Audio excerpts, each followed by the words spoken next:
Salut à tous, j'espère que vous allez bien. On est parti pour une nouvelle vidéo du matin. On va analyser du coup le marché des cryptos. On va parler de pas mal de cryptos qui peuvent exploser, dont le PP. Il prend déjà 18% aujourd'hui et je pense qu'il peut faire un 40% dans la journée. Donc je vais vous montrer ça. On ira faire aussi un tour sur le FTM qui pump aussi et le Solana.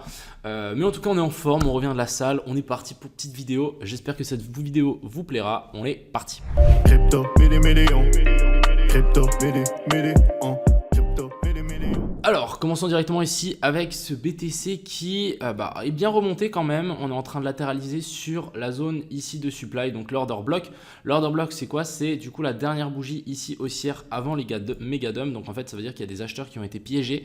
Et du coup, on revient sur ces mêmes acheteurs. Et en gros, ces acheteurs-là, qu'est-ce qu'ils font? Ils déchargent leur Bitcoin à break-even pour sortir plus ou moins à l'égal. Ça, c'est vraiment en théorie. Du coup, on est en train de s'appuyer là-dessus et vous voyez qu'on galère un petit peu à passer. D'ailleurs, je vais juste noter ça OB en H1. Hop, donc là, on a bel et bien l'order block en H1. Et pour moi, ça va être une grosse zone difficile à casser étant donné qu'on a quand même fait une petite inversion de structure ici. Même si on est dans une structure haussière, ça risque d'être compliqué à péter. Donc, ce que je pense, c'est que maintenant, on va simplement corriger. Je vous ai dit que ça allait prendre beaucoup de temps. Je ne sais pas si vous vous souvenez, mais j'avais fait cette analyse-là. Je me suis dit que ça pouvait vraiment prendre du temps et redescendre sur ces zones-là. Donc pour moi, cette analyse est toujours valide. C'est juste que ça va prendre sans doute plus de temps que d'habitude. Ouais, ça va simplement prendre beaucoup plus de temps. Mais en vrai, on attend vraiment un retour vers la zone ici. Des 61 000, ça serait le top. En tout cas, moi, j'éviterais de longues ici. Surtout qu'on est en train clairement de laisser des liquidités juste ici en dessous. Au nord, ça va. On est venu récupérer donc le triple equal high qu'on avait laissé là. Vous voyez qu'on a peut-être même fait un scénario de triple tap. Donc premier tap, déviation. Et là, le deuxième tap. Et du coup, on devrait potentiellement chuter. Donc moi, je m'attends quand même à une petite baisse. Je serais assez intéressé. Si maintenant, on arrive à péter ça et qu'on vient faire pullback dessus, là, par contre, les gars, ça va péter vers le haut. Donc, pour le moment, on est sous résistance. Ça ne sert à rien de long. Par contre, si on passe par-dessus, ouais, là, ça vaudra la peine. Mais pour le moment, rien à signaler. On attend toujours un retour dans la zone de fair value gap ici, voire la zone, la petite poche de liquidité qu'on a laissée juste ici en dessous. Du côté de l'Ethereum, donc un petit peu plus bullish que le BTC, moi, j'avais quand même dit qu'on pouvait potentiellement redescendre. Je suis assez de cet avis qu'on peut toujours le faire. C'est pas parce que j'ai dessiné un trait là que ça va descendre directement.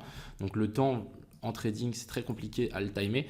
Mais en gros, l'objectif, ce serait de voir un retour vers cette zone d'order block. Je ne sais pas si on en aura un, on verra. Mais vu comme l'Ethereum ici est part, on verra. Donc là, vraiment, on fait de l'accumulation verticale.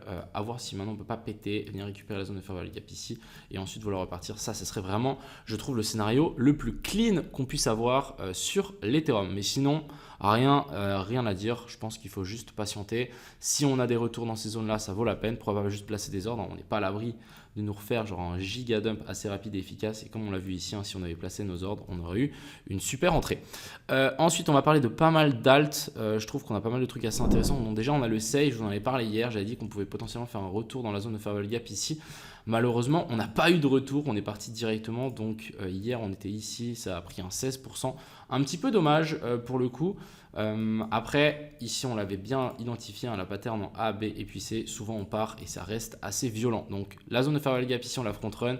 On n'est pas venu faire une retest sur du coup le bas ici. C'est comme ça, c'est la vie, ça arrivera encore et encore.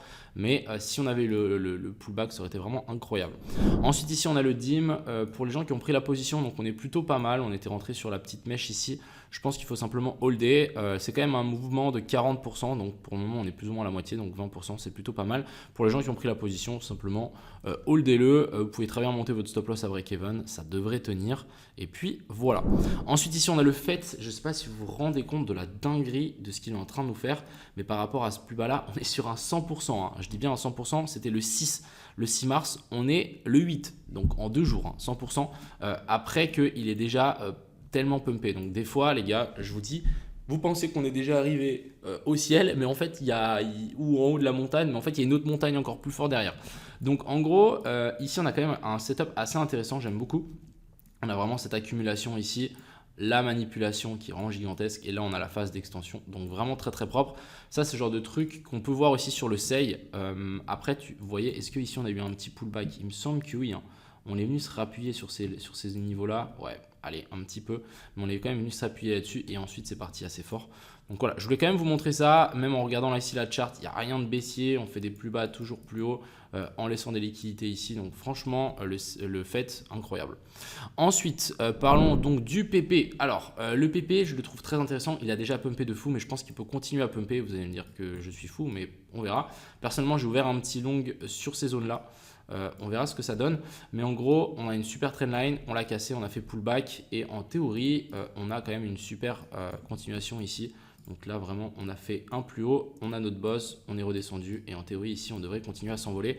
Je pense que vu la tête du PP et si on dézoome un petit peu en daily, on peut se rendre compte que le truc, il n'a pas du tout fini sa hausse et qu'on peut encore tirer une gigantesque bougie.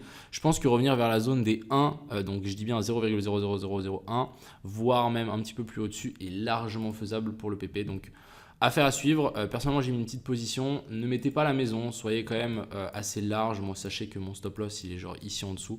Donc prenez des positions larges, quitte à baisser le levier et puis juste profitez des gains sans d'être trop greedy. Ensuite ici on a le CRV. CRV, j'en ai déjà parlé hier, on est toujours en train de latéraliser là-dessus. Personnellement, j'attends toujours un retour un petit peu plus bas pour essayer de prendre une position, mais sinon rien à signaler. On a le FTM les gars, le FTM il a bien pumpé, donc franchement c'est très très clean ce qu'il est en train de nous faire. Donc depuis mon call, on l'avait call ici, on est sur un plus 16%, au top on est sur un plus 25%, c'est plutôt correct. Et si on zoome un petit peu, ce qu'on peut voir c'est que on a simplement continuation de la structure haussière. On nous fait un nouveau plus haut, on corrige, on vient chercher ici la zone d'order block qu'on a laissé ici. On vient pourquoi pas faire un triple tap aussi et en théorie ici ça devrait repartir. FTM, moi je prends pas de profit. En vrai, on devrait prendre 2-3 profits, mais je voudrais bien atteindre au moins les 1$.